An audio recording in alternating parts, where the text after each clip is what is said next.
Welcome back, YouTubers, to another video with the British Fist Evolution with me, NJ, and Mark Crichton. How's it going? And in this video, we're doing a video suggestion from OkayFabe is back. You can find his channel link here and in the description box below. Yeah, and go and subscribe to him because he is immense. We love you, OkayFabe. And starting off with match number 5, which is going to be the lower card match, building up to our main event, is John Cena versus Dean Ambrose. the exciting thing about this is John Cena, for the second year in a row, is not fighting for the championship. He's not going to be taking too much of the spotlight, but he's in a match against an uprising talent. We're going to have this as a mid-card match. We'll have this in the sake that Dean Ambrose at this point is a crazy heel. He will probably be getting as much cheers as John Cena, just like Bray Wyatt did at WrestleMania 30.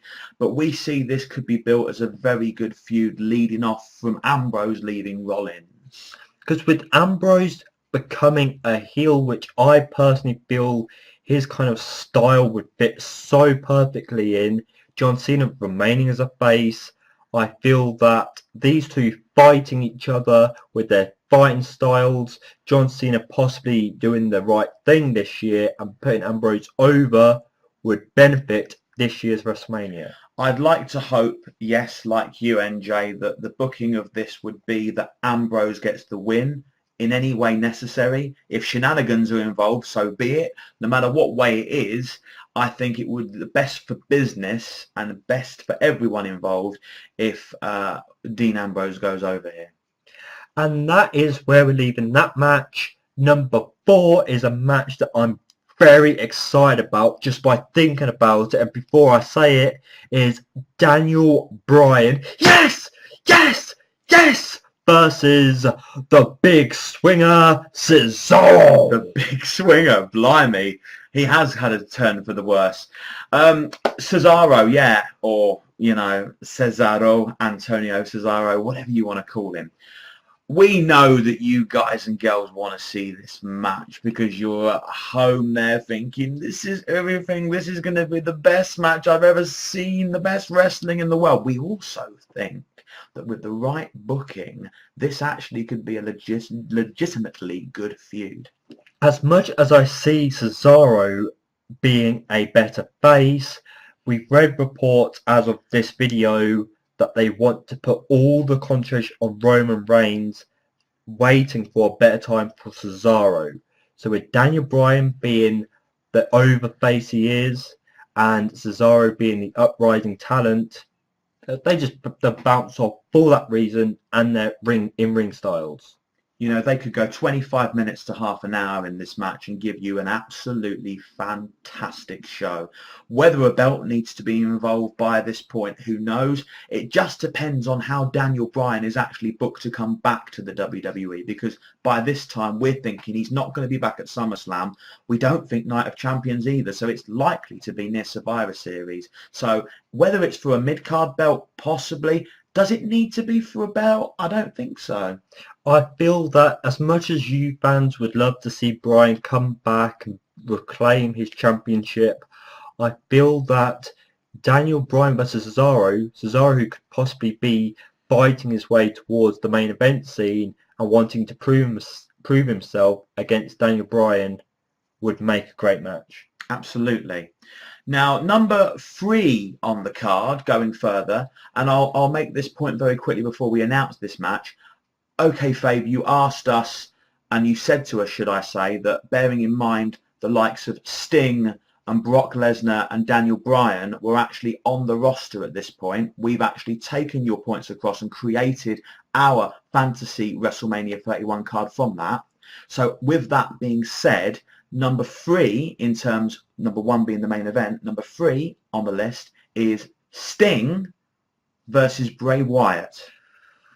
With the dark characters, with the probably back and forth dark kind of promos, the crazy characters, I feel the build would be good. The reasoning, I feel, is just to prove who's got the most crazy gimmick and character going, and it would all equal to their performance at Mania.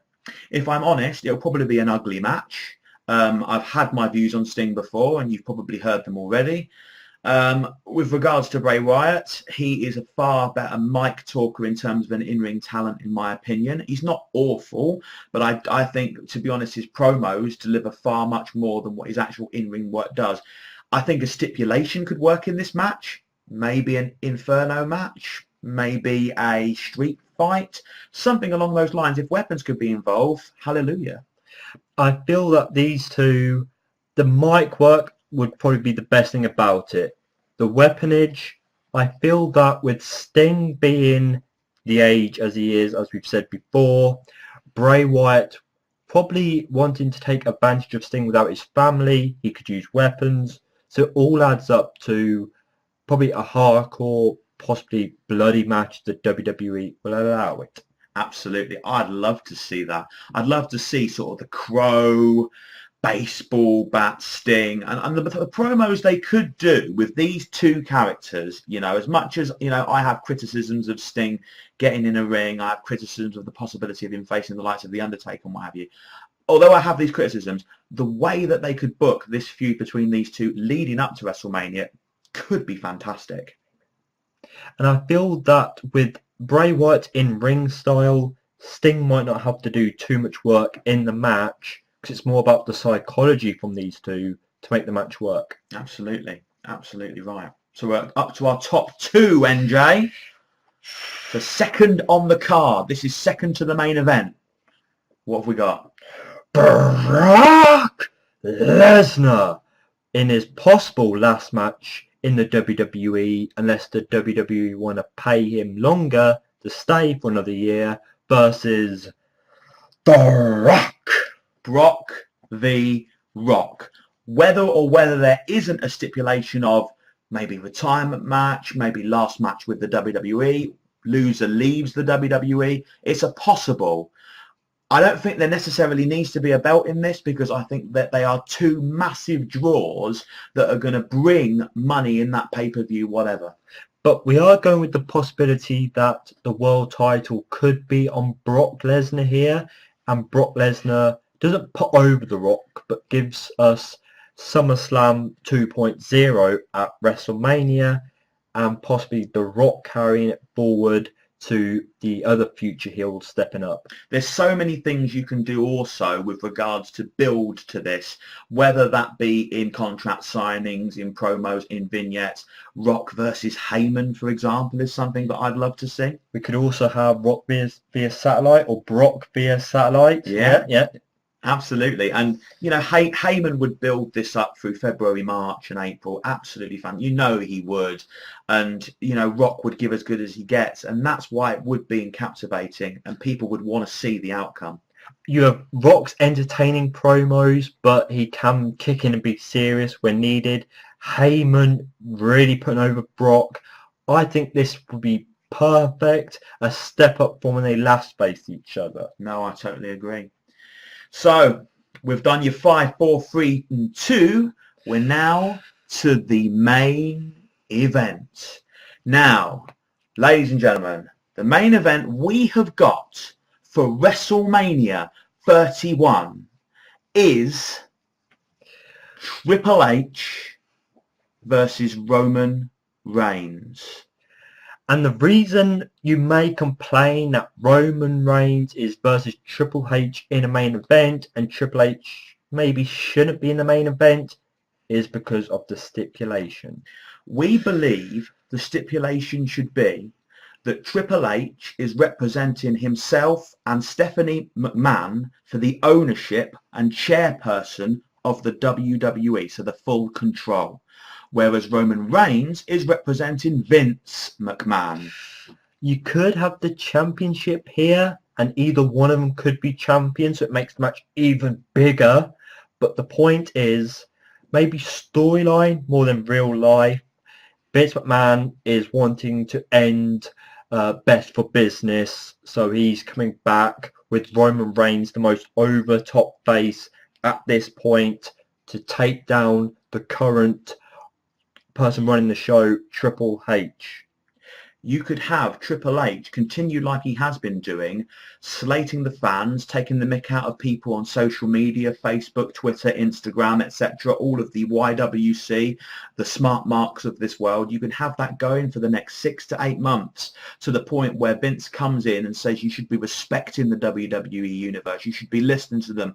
I don't like the way you're being a COO. I don't like the way you're controlling my company. I am having ownership. I'm having it back. That's a great angle that you could build, and I would well be invested in that. I think that, yes, fans might still work out that storyline, but with Triple H, who I feel, if he is the guy to go forward and take over the WWE in a storyline aspect, should do it. And plus, he'd get a lot of heel heat for defeating Roman Reigns, championship involved or not, ending Vince McMahon. There's so much that could make your future boss hated. And this will do nothing but this to Roman Reigns. To be involved in A, the main event of WrestleMania, B, a stipulation which means the full control of World Wrestling Entertainment is in the hands of either him or Triple H. It can be nothing but a massive thing no matter what the result. So it's a win-win for, in my opinion, everybody involved. And if we did go down the idea of Reigns beating Triple H, yes, you'd have to wonder where Triple H goes next. But I think the build would make it exciting. Vince McMahon talking to Triple H, Reigns get involved. There's so much that could go on here, and it will save Triple H versus Reigns a big match at a bigger pay-per-view. I stand by the main event. I think it's a fantastic angle that could become built from around Survivor Series, could move on through Christmas, through the Rumble, and then culminate in that at WrestleMania. Unbelievable. Exciting times. Now, for the final 3 things we'd like you to do is, number 1, subscribe to the OkayFabe channel. Go and do it. He is amazing. Amen. Number 2 is to please follow Mark Ryden on Twitter at Marky Barbar. And number 3, please share your top 4 to 5 matches of WrestleMania 31 in the comment section below.